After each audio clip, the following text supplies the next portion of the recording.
airways that are going to bring air into your lungs. Mediastinal goes to the central area where your heart is located. So some of that blood flow will also go to your pericardial sac. It also goes to other structures in that area. So some tributaries may also bring blood to the esophagus, to the airways in the center, to the thymus that is located in the center, and connective tissue and other things in that area. Intercostal simply means that they're following the bones, the rib bones out around to the front. So they're protected by the bone as they go around, and they'll probably be distributing the blood that's going to the intercostal muscles, the various layers of intercostal muscles. If you remember, the one way to tell which direction the rib is and whether it's right or left is to look for that sharp edge that was on the rib based on where the blood vessel was. The bone forms around it, creates a very sharp edge on one side of the rib, and that's the downside of the rib. If you look closely, all these intercostal blood vessels are running right at the lower edge of the ribs. The upper edge will be nice and round, and that will be the way you can tell by placing the rib with its attachment to the vertebral column in the back and its attachment or lack thereof to the sternum to the front. You can tell which is your right and left rib. On this side, esophageal artery, obviously going to the esophagus. Pericardial will be the main blood flow to the pericardial sac, but the mediastinal will also be distributing blood there. Superior phrenic, there's also an inferior phrenic that they'll highlight on the next slide. The superior phrenic is going to the diaphragm, and inferior phrenic will also go to the diaphragm. So blood flow to the muscle of respiration that we will learn more about later.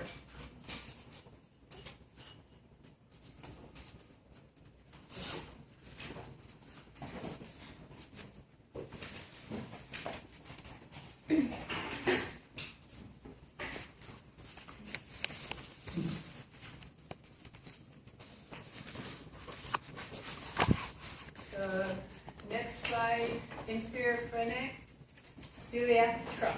We've learned about the celiac ganglion. The celiac ganglion is named because it sits on the celiac trunk. So here is the celiac trunk. Now we're going to learn more about that vessel. It's got three branches that come off that trunk.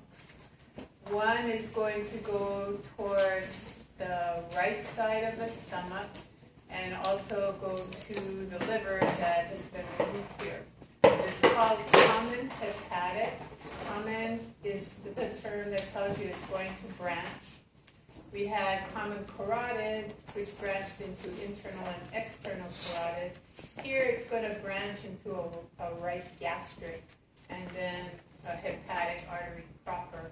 And we'll see that branching on a later slide.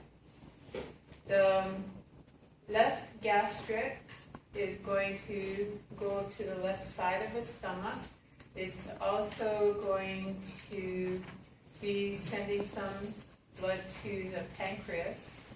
The splenic is the other branch, and as it goes out to the spleen, which is in this area, and it's also been removed, it's going to give blood to the lower part of the stomach and also the pancreas, and then finally the spleen.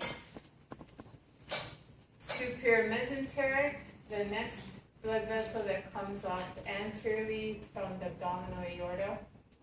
That is where the superior mesenteric ganglion is located. And as its name implies, it's going to go to part of the GI tract and to the coverings of the GI tract, which are called mesentery.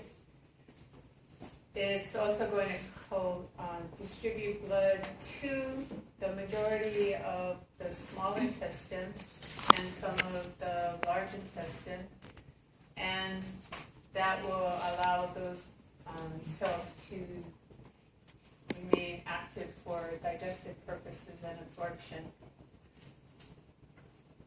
The next blood vessel that comes off the anterior abdominal aorta is your inferior mesenteric. What parts of the GI system the superior doesn't go to, then the inferior will cover that.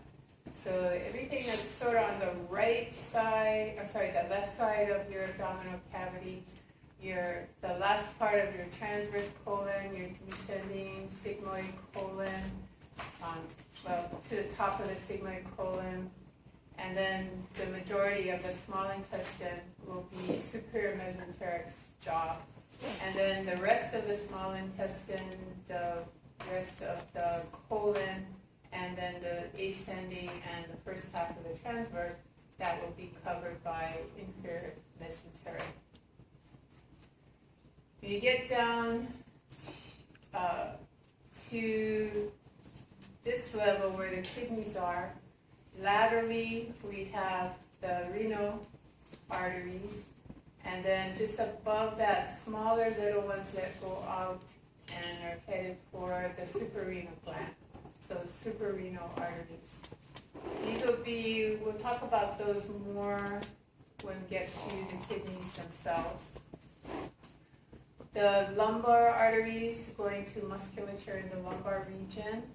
The abdominal aorta then branches and forms two blood vessels. Large distribution arteries called and named for the bone that they're going across. So they're named for the iliac bone, and they're called the common iliac arteries. There's going to be a branch it's a smaller branch. It will go into the pelvic region on both sides to pelvic viscera, and those structures are internal, and that blood vessel is internal when compared to what is remaining, and that will be external. So from the common iliac, you're going to have two branches, an internal and external iliac artery. External iliac changes its name right at that point where it crosses the inguinal ligament. As soon as it does that, it becomes the femoral artery. So it's only the external iliac for a very short distance, and then its name changes to femoral artery. You can forget about gonadal arteries. I'm not going to test you on identifying that. So left gastric is going to the stomach. Gastric is implying that is the stomach artery. Splenic artery also is going to the stomach, but it's got another component. It's called an epiploic component. Epiploica, or that term is referring to the omentum.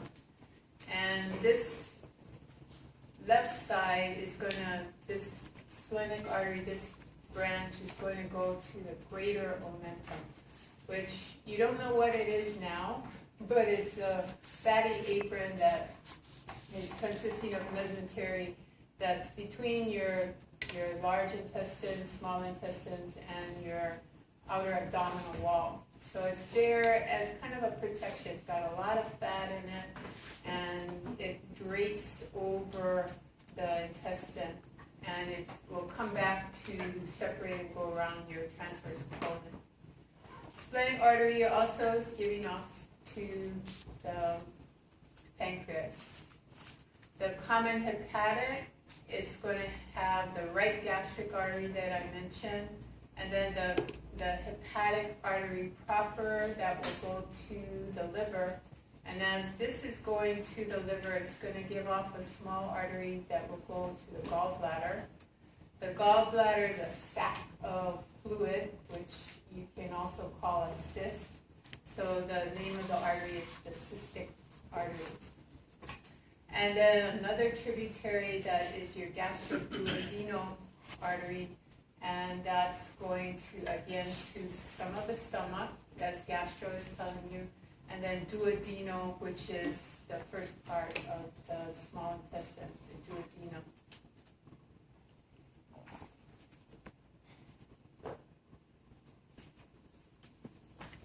The picture here, got your celiac artery or celiac trunk, and then your left gastric going to the stomach.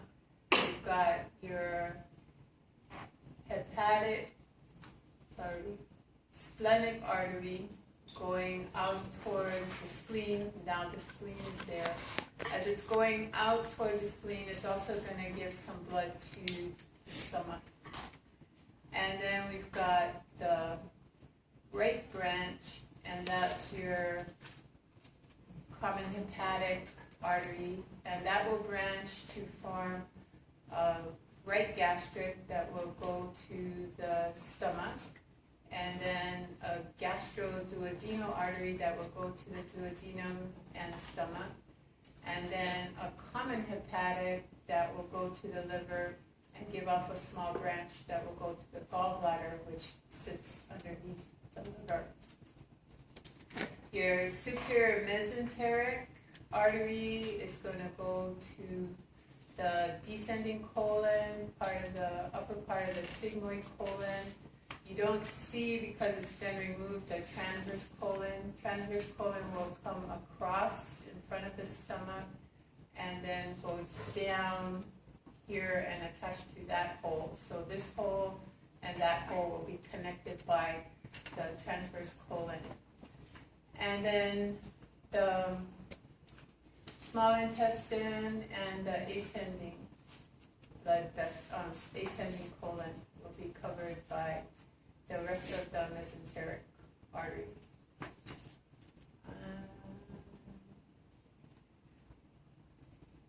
So inferior mesenteric going to the sigmoid colon, and then you'll give off rectal arteries that will supply the rectum. And so bigger picture of this. So you have your superior mesenteric going to the majority of the small intestine. I think I said it wrong in the beginning. And the ascending colon. And then inferior mesenteric going to the descending colon, sigmoid colon. And then you'll have rectal arteries that will come off and of the internal iliac and go to your rectum.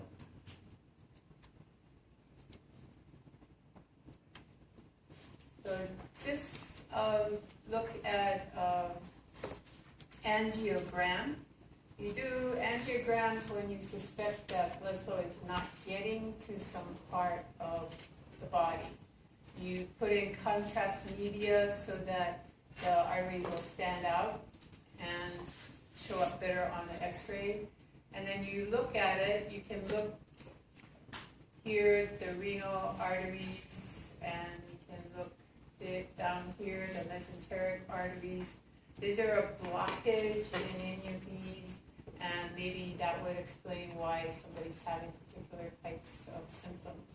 If the angiogram turns out normal, then you got to look for some other cause for whatever symptoms are occurring. So abdominal aorta bifurcate means it's splitting into two, and it's going to first form common blood vessels in the iliac region, and then they will split and form internal, external. External's job is really take blood flow to the legs. So for a very short distance, it's the external iliac, and then it will cross the inguinal line, and become the femoral. And the femoral will then divide to various parts of the leg. Internal iliac is going to urinary bladder, walls of the pelvis, genitalia, and also it will go to medial components of the thigh. Whatever the external iliac doesn't get to in the thigh, then your internal iliac will. So femoral artery is going to divide, and one vessel will go right next to the bone. That's your deep femoral, and the other femoral will be slightly more superficial, but not too much, because it's a huge artery. You don't want the artery next to the skin where it's susceptible to damage. So the deep is going to go around towards the back, and the rest of the femoral will stay anterior, but it will be close to the femur for protection. So these vessels will be under all the nice big, supposedly big hamstring muscles and your quadriceps, and then your adductor muscles, etc. The femoral will come down, and you have a better picture of what's happening posteriorly in your textbook, but the PowerPoints don't have that posterior view. In the back, the femoral artery is going to branch and form a series of arteries in the knee region, which is your popliteal region. So those vessels will be called the popliteal vessels. A small one goes off medially and is also going to the knee, so genicular is referring to knee here.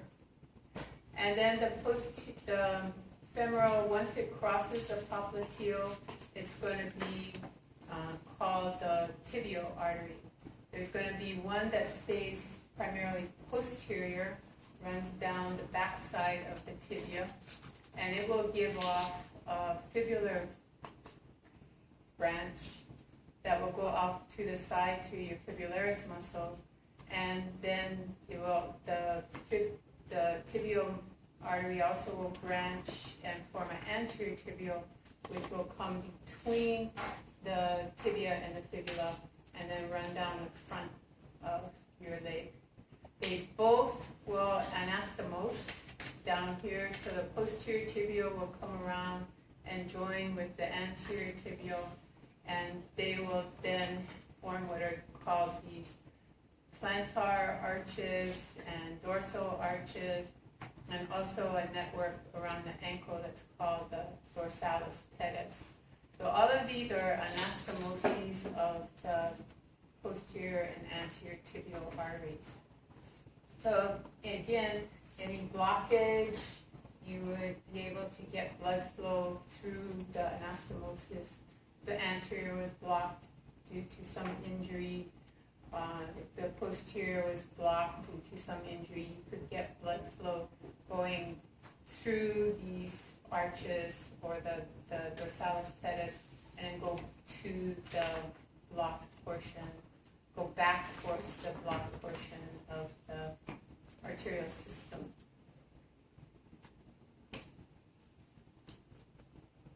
So popliteal, that's going to bifurcate. You're going to have an anterior tibial, posterior tibial, and posterior tibial will be having a branch that will be the fibular artery. The deep femoral, that's next to the femur, it's going to kind of backwards towards the hip joint, and then it will go to the deeper muscles in the thigh. We won't make you give names to those deeper muscles. You have them tested last semester. So again, dorsalis pedis, dorsal arches, plantar arches, these are all anastomoses between the posterior tibial and the anterior tibial, and probably even the fibular, although it's usually not mentioned, but it would make sense that there's probably some connection down there as well.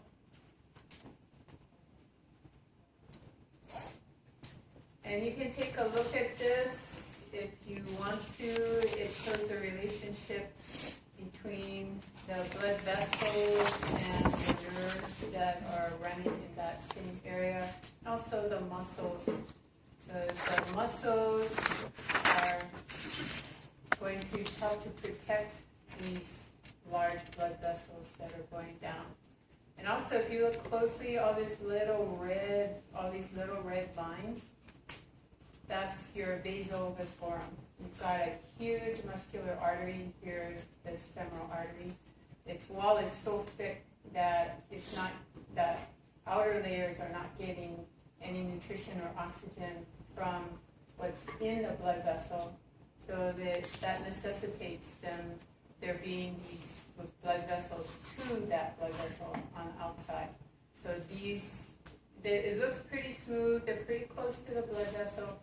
You've taken away most of that adventitia, scraped off the fat and the loose connective tissue, and now you just see the blood vessels that are remaining. So systemic veins now. We're going to talk about how you get blood back to the heart. So collecting blood from the tissues and returning it to the heart, that's the job of the veins. If you're coming from the head or the upper extremity, the veins will dump into superior vena cava. If you're coming from below the heart, they're going to dump into the inferior vena cava. Those will both enter the right atrium, and then the blood is back into the right side of the heart. It will go from the right side of the heart to the pulmonary circulation, come back to the left side of the heart via pulmonary veins. And these veins are carrying oxygenated blood, but remember, veins are a directional term, have nothing to do with the fact that you have oxygenated or deoxygenated blood in them. What your book didn't mention, because it never mentioned it before, so I'm mentioning it again, you also have your coronary veins that are the superficial ones, and the deep ones from the left heart are going to take blood to the coronary sinus. The BCM veins from the inside of the right ventricle will just dump deoxygenated blood into the right ventricle. So any vessel that brings blood to the coronary sinus, the route is back through the atria, the back side of the right atrium, and then into the right ventricle. The BCM veins, they just take the shortcut. They don't bother going all the way to the surface because they're right there next to the right ventricle, and the rest of the blood is going to get there anyway, so let the blood empty into the ventricle and save some routing tubules. Okay, the superficial cerebral veins, you're going to have some up on the top surface of the brain. You're going to have other ones that are deep in the brain and inside the different lobes of the brain. They're going to have different routes to get the blood out of the skull. The superior and inferior sagittal sinuses will collect blood from the top of the brain in the area of the longitudinal fissure, and then at the base of the longitudinal fissure will be another sinus, that's the inferior sagittal sinus. And then out by the ears, in the area of your petrosal, the petrosal portion of your temporal bone, that petrous portion of your temporal bone, you've got petrosal sinuses. And in the back by the occipital lobe, occipital sinuses, and then connecting the transverse with the petrosal, you'll have, connecting the sagittal sinuses and the petrosal sinuses, you'll have a transverse sinus.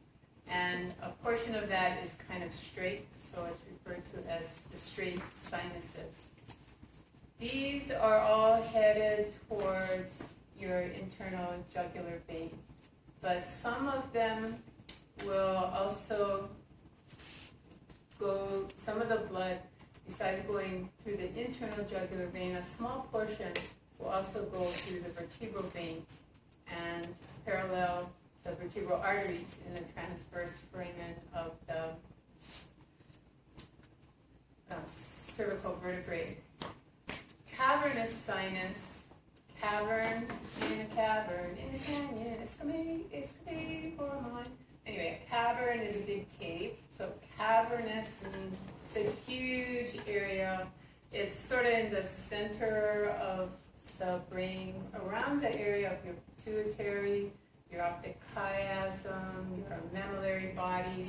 You got this large venous system that's collecting blood from those structures that are right in that area. So cavernous sinus will get blood from the deeper veins. And so this will connect with all of this, and some of the blood, majority of the blood is going through the jugular vein, because the internal jugular, because it's a big vein on both sides. And then a smaller portion will go through the smaller vertebral veins. Both internal jugular and vertebral, they end up draining into a brachiocephalic vein. And we have a right and left brachiocephalic vein. We only had a brachiocephalic trunk on the right side, but in the venous system, we have two brachiocephalic segments. So we will be talking about right and left brachiocephalic veins. So picture up here, this is your superior sagittal sinus. You have to imagine that it is in the midline. It's in the little indentation at the top between the two cerebral hemispheres. If you go back to chapter 15 in Martini and you look at where the blood, so the cerebrospinal fluid is reabsorbed into the bloodstream, that's the superior sagittal sinus in that coronal section. So you can go back and look at that if you're not familiar with the orientation of sagittal. It's right in the center between the two hemispheres. You come down the longitudinal tissue, you're going to see another sinus. It's much smaller because it's in a smaller area of the brain. That's the inferior sagittal sinus. The straight sinus and will connect the inferior and superior sagittal sinuses at the back. You'll have a transverse sinus that's going to connect to the petrosal sinuses. Got another little segment that is here, kind of S-shaped, so sigmoid shape. And then you got your big cavernous sinus there that's connecting to the petrosal and the sigmoid sinus. Back here, they have a structure called a confluence. That's where all the sinuses come together and then distribute off. So blood flows through this area called the confluence and then starts moving through the system to get either to the internal jugular vein or this vertebral vein. The internal jugular vein will have its blood flow into the right brachiocephalic, because this is the right side of the head, and the vertebral will come in just distal to that opening. The blood from the surface of the head will come down through the external jugular vein and also go into this right brachiocephalic vein. Sometimes they'll say this is going into subclavian. Some texts will say it's going into the right brachiocephalic. So where do you decide that the brachiocephalic has ended and the subclavian has begun? So it's I guess a judgment call for that. You also have that occurring on the left, so that's been removed, but you'll have a a left brachiocephalic, you'll have a left internal jugular, a left vertebral, and a left external jugular coming into that left brachiocephalic vein. They both join together, the right and left brachiocephalic, and become the superior vena cava. And that will also get blood from your internal thoracic that's paralleling your internal thoracic artery. The face region, that will feed into the internal jugular and then into the brachiocephalic.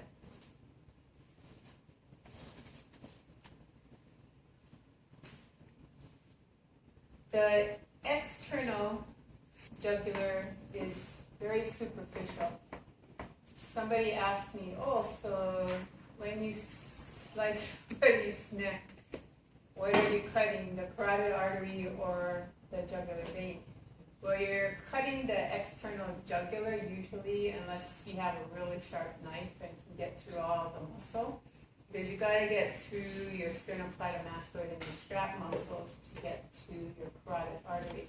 That's why you have to kind of find that gap between the muscles to palpate your carotid artery. Because this is superficial, if pressure builds up in the vein, and it shouldn't be building up in the vein, it should be draining with gravity right to the heart, and the heart then pumps the blood back out again. For some people with a heart pathology, they can't empty the heart, they can't empty the right ventricle, so the right atria can't push all the blood into the right atrium.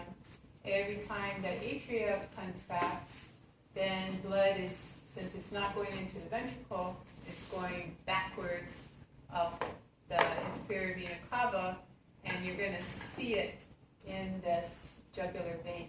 You're going to see a pulse. Every time the heart contracts, you're going to see a pulse in the neck. You should never see a pulse in the neck. Pulses are normally arterial manifestations of the left heart's pressure, and you have to compress that artery in order to feel a pulse. You see a pulse, you got major heart problems that need to be attended to. So if you're working with people in exercise, and sometimes you're working with older people in exercise, they're probably going to be the ones where you'll see that. But you could also see it in a younger person. So you see pulsation on the right side of the neck, not so much on the left, unless there's really, really bad pressure problems. You'd see it on the left as well. But usually on the right, you'll see this. And it's called Kujmal's sign. You get this out of the way. So you see it in the external jugular vein, and it's due to a condition where you're dropping QRSs. So this is usually diagnosed as third-degree heart block. You're not just missing an occasional ventricular systole. You are missing several in a row. So the ventricle is just not pumping blood out, but the atria is still trying to pump blood in. So the volume that's coming back is now going back out of the atria instead of into the ventricle, because the ventricle is still full of blood from that previous filling. So the atria is contracting and there's blood in the ventricle already, so usually that pressure is great enough that the AV valve is closed. Doesn't take much pressure to close the AV valve anyway. It closes as soon as the ventricle starts to build pressure. So you've got usually a closed tricuspid valve that the atria is trying to push against, and all that can happen is that pressure is then pushing blood out of the atria and back into the vena cava. Can't see anything inferiorly because you've got all this ribs and stuff in the way. So another thing that is usually the primary reason for the Kujmal sign. But you could also have tricuspid regurgitation. So you're going to hear the lub swish da, which is the sign of an incompetent AV valve. So if the AV valve can't close completely because cusp is damaged or chording tendon has snapped, then you're going to get regurgitation into the atria, and that also can manifest as a pulse in that part of the neck. And then finally, if you've got a problem inside your pericardial sac, you've got inflammation in the pericardial sac that is constrictive. What that means is pressure is building up in this fibrous sac, and since the fibrous sac is attached to the vena cava, it constricts the vena cava, and blood can't get through the vena cava into the right atrium. So pericarditis, you gotta catch that fast, because if blood doesn't get to the heart, blood isn't leaving the heart. You're not gonna compress the aorta with pericarditis, but you will constrict the vena cava, and you will constrict the pulmonary trunk. So blood's not getting to the heart, it's not going to the lungs, it's not going to the lungs, it's not coming back to the left heart, it's not coming back to the left heart, it's not going out of the left heart either. So you can die pretty darn fast. So what else causes problems in the pericardial sac?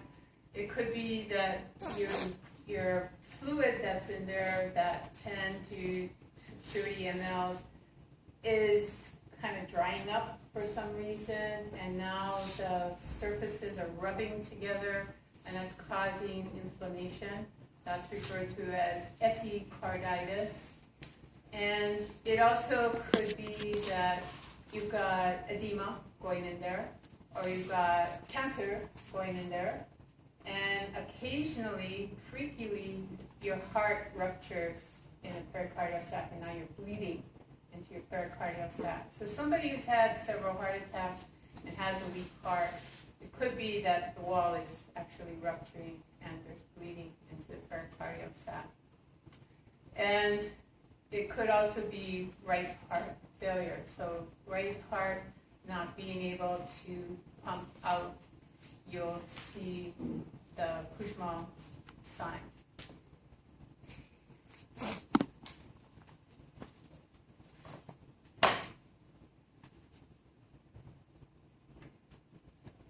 So a summary, in case you had trouble reading that, it's in the external jugular vein, and it's diagnostic. DX means diagnosis, so it's diagnostic of heart and sometimes lung disease. So lungs, lung fluid or lung cancer can get into the pericardial sac.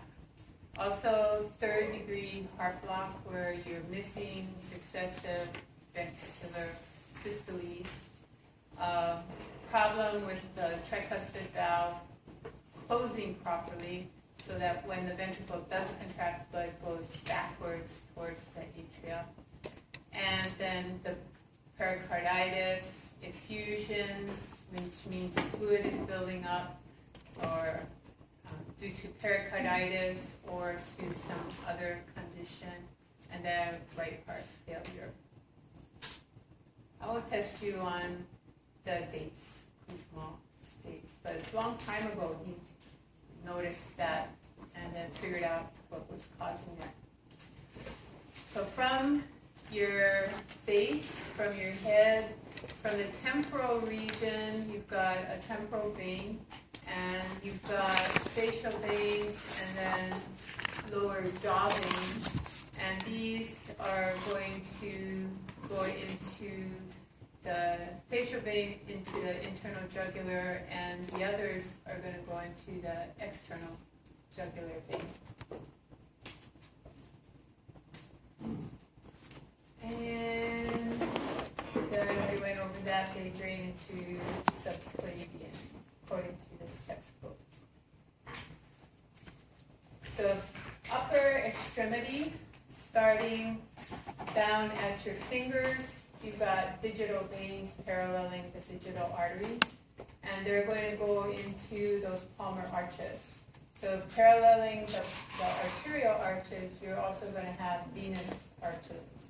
And part of the way that you are maintaining warm blood to your brain and your internal organs is to have those arterial veins and arteries and veins very close together, so that the warm blood, the heat from the warm arterial blood transfers to the venous circulation to get some heat transfer there.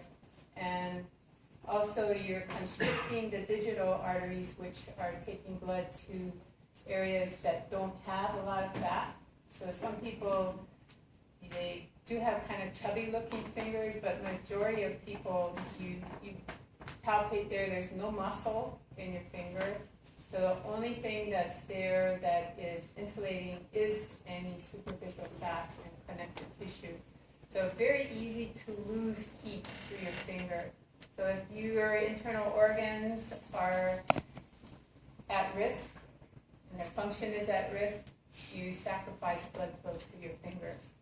Maintain it to your brain, but decrease it to the surface. So your ears get cold, your nose gets cold, your lips go cold. But inside, you've got a nice hot, warm brain. Okay, so digital veins hook up with the palmar veins, and they'll form arches. And then you're going to have them split into veins that will be superficial. So if you look at your skin and you see blue lines under your skin, those are the superficial veins that are bringing venous blood from your hand back towards your heart. And then deeper, you're going to have the deep veins. They're going to drain into a structure called the cephalic vein, and that's sort of orientation. It's up, so it's towards the head region. You'll see it better on the picture. And then those will drain into the subclavian and then brachiocephalic superior vena cava right part. So going to the figure, we've got our digital veins down here, and then we've got our palmar venous arches, and then we've got a basilic vein that's not mentioned on the word slides, but then a cephalic vein, and this in anatomical position is upward, so it's in the cephalic direction, so hence the name. And this is basal. You could say inferior, but they didn't. They said basilic. But this is in an inferior orientation. This is in a superior orientation. So cephalic vein, basilic vein, and then deep against the bone you have your radial and your ulnar veins. So these lighter blue, those are implying superficial veins. Those are the ones that you're going to see under the skin. And then the darker blue, those are the deep veins that are next to the bone for protection. The basilic vein and this median vein come together. They anastomose there. The cephalic vein will come up here and split, but then anastomose medially. And in this area, you have this vessel here called the median cubital vein. That's usually the one the phlebotomist wants to get to collect blood from you. And then after this median vein and the cephalic veins join together again, the basilic veins connect together again, they become the basilic vein again, superficial, so on the upper arm you can see that under the skin. And then on the lateral side, you've got the anastomoses becoming the cephalic vein again. These will come together and then also join with the brachial vein that is anastomosis of your radial and ulnar veins, and they'll all join together and go into the subclavian vein, which then becomes your brachiocephalic and then goes into the superior vena cava.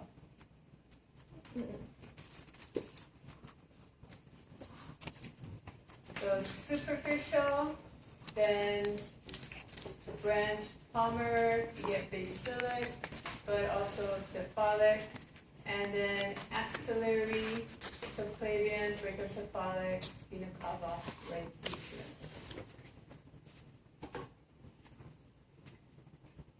And we're through that.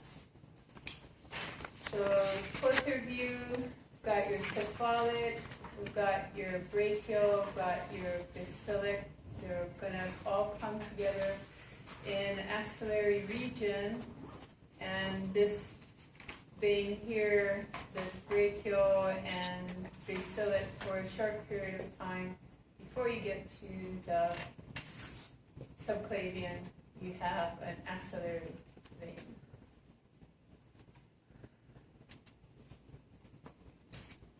Down below the lumbar veins, gonadal veins, and hepatic veins.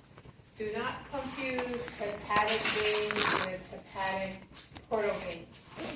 Two entirely separate systems. Hepatic veins bring blood from the liver to the inferior vena cava. Hepatic portal veins are bringing blood from the digestive tract to the liver. And that's going to be nutrient-rich blood. Oxygen poor, but nutrient-rich. So it's going to pass through the liver, and when the liver is through with it, then the liver will collect it in these hepatic veins. Gonadal veins, these are important in the male because the testes, they've got to be outside the body cavity, or spermiogenesis doesn't happen. That's why God invented the scrotum, and he puts them down in the scrotum. And then as the arterial blood goes out to the testes, it would be taking very hot blood to the testes, which would defeat the whole purpose of it being in the scrotum. So you've got veins coming back with cool blood, and you've got a heat exchange unit there that's allowing the heat from the artery to go to the heat, to the cool blood of the vein. So the blood actually is cool before it gets to the testes. So not so important for that in the female. We made our eggs before we were born. We just lose them from birth time on. We can, they're there in the pelvic cavity, no problem with PEEP for them, but it is a problem for sperm production in the male. Lumbar veins, they're just gonna, it's kind of a weird route of blood back towards the vena cava. They have these other veins called azygous and hemiazygous veins that will collect blood from the lumbar region and then go through the thoracic region and finally get to the superior vena cava. Even though they're coming from structures below the heart, the veins are actually going to dump into the superior vena cava.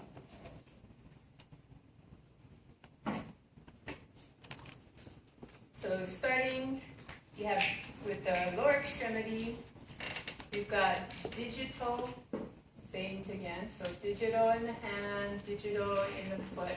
We've got our plantar and our dorsal venous arches, just as the arteries were. We've got a special vein medially. It starts at the ankle and it goes past the knee and it goes almost all the way up to the groin, to that inguinal region. That is a superficial vein. It's called the greater saphenous vein. This is, since it's such a long vein and it's medium size, it has a lot of valves. If you go back and look at that picture of the varicose vein, a lot of them are medially located, and they're very tortuous down below and somewhat tortuous even above here. The blood pressure, the valves become incompetent, and then the blood that should be kept up in this region ends up filling the veins down below. And there are a lot of superficial anastomoses that your book hasn't bothered to mention. But again, go back and look at the varicose veins. You see that they're not just these three blood vessels there. There are actually connections between them. So we've got a small saphenous vein laterally that usually isn't as affected with varicose veins as this long one. And then we've got a fibular vein, and we've also got anterior and posterior tibial veins.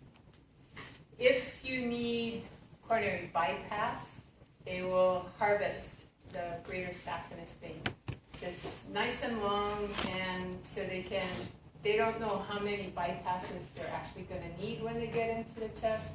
So take out the vessel, and then they can chop it up into the number of little pieces they need for the bypass.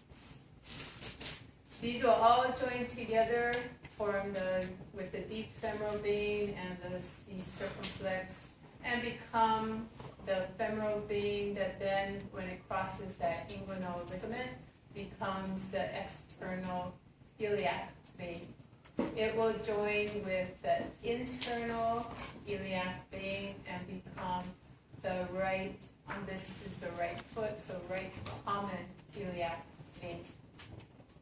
The reason I start at the toes and go backwards is because that's how the blood flows through the vein. It doesn't flow from the common out to the toes. It flows from the toes back to the common. So posterior view, got posterior tibial, fibular, we've got smaller saphenous, greater saphenous, and then femoral vein. If you need to identify arteries and veins in black and white, in the lower extremity, you look for this greater saphenous vein. There is there's no artery in the body, in the lower extremity, there's no artery in the body really that goes that long a distance without anastomosing or bifurcating. So this is very distinctive of lower extremity. For upper extremity, you're going to look for this region up here.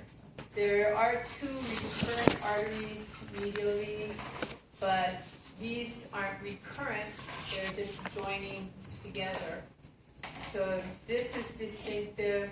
You don't have an artery coming straight across in this region either, nor do you have these anastomosing veins on this side. So down here, on the arterial system, it's palmar arches. This is more like their palmar network as opposed to palmar arches. They're much more anastomosed down here in the palmar region.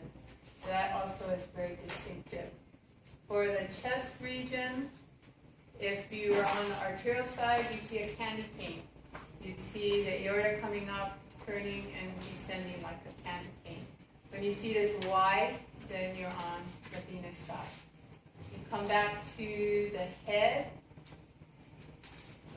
you're going to have one big blood vessel going up and then splitting to form internal and external carotid.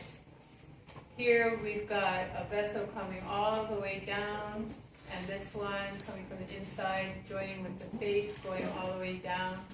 If you confuse this with common carotid, then you're not thinking clearly, because the external carotid is going to the whole head region, not just the facial region. And you wouldn't have this parallel vessel over here. You'd have common carotid, you'd have your vertebral, but not this external vessel. They're things that you can use in black and white to distinguish whether you're on the arterial or the venous side of the circulation.